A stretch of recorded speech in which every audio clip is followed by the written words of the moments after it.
I'm Jayne Wellman. I'm the Assistant Town Manager for the town of Reading, and we are located just off Symonds Way at the future site, potentially, for the Reading Center for Active Living behind me. This parcel of land was acquired a couple of years ago for the purpose of potentially becoming a site for a future town use. The thought has evolved over time, over the last 10 years, really, to put a center for active living right here. One site that was considered was renovating the Pleasant Street Center as it is on site there, and maybe adding over the parking lot or something like that.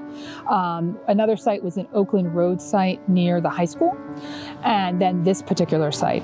All of the committees, all unanimously voted for this particular site. What that will encompass is the replacement for our town senior center, the Pleasant Street Center at 49 Pleasant Street, and it will also include our recreation department and our veterans services departments. Both serve populations that are 60 plus that are maybe underserved by those two divisions right now. And so we think that by co-housing everybody under the same roof helps reach more people, invite more people in where they might be reluctant to go.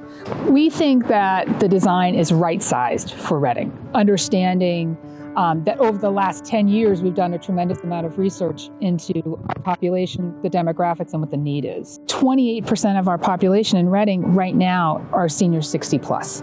And that's going, we anticipate that will grow over the next few years. We understand what's happening with demographics in America. The current Pleasant Street Center is 4,000 square feet of programmable space that we can use to put on programs. And what ends up happening is we have tremendous amounts of wait lists just for regular programs. Chair yoga extends out into hallways.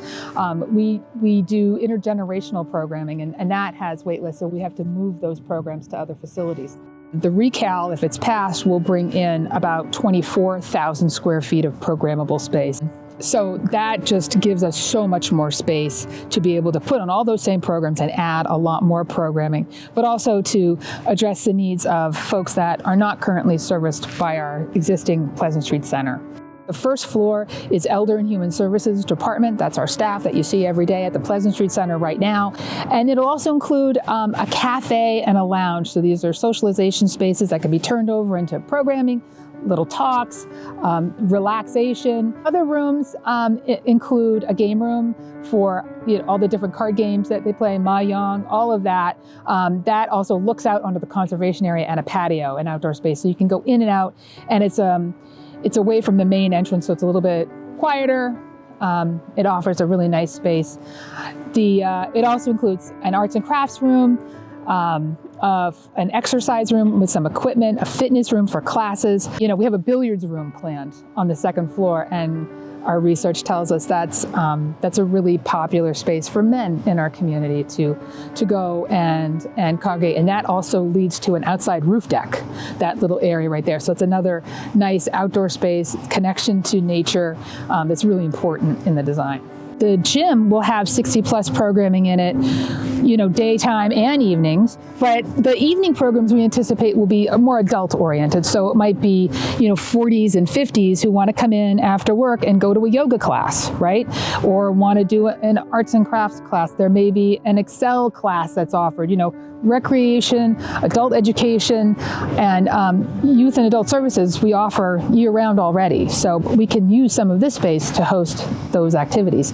So the design came back for the project, and through schematic design we did a cost estimate, and that came out right now at an estimated $27.9 million. Our permanent building committee was very pleased with that figure. Part of what's driving the cost, it's an undeveloped site. There are lots of trees, there's some things that need to be removed and site work that needs to be done. And then because of the type of soils that are here, it needs some extra support under the building. So all of those costs have been anticipated.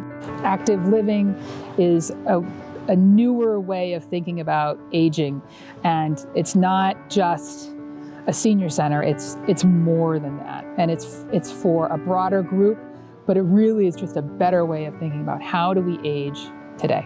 We have very active younger seniors. We have active older seniors, and the senior population, we're talking 60 plus, really does go up to 100 in Reading. And, that encompasses a lot of our life. So a center for active living is not just a senior center. It is about how we think about aging as a continuum for adults, to adults 60 plus and beyond.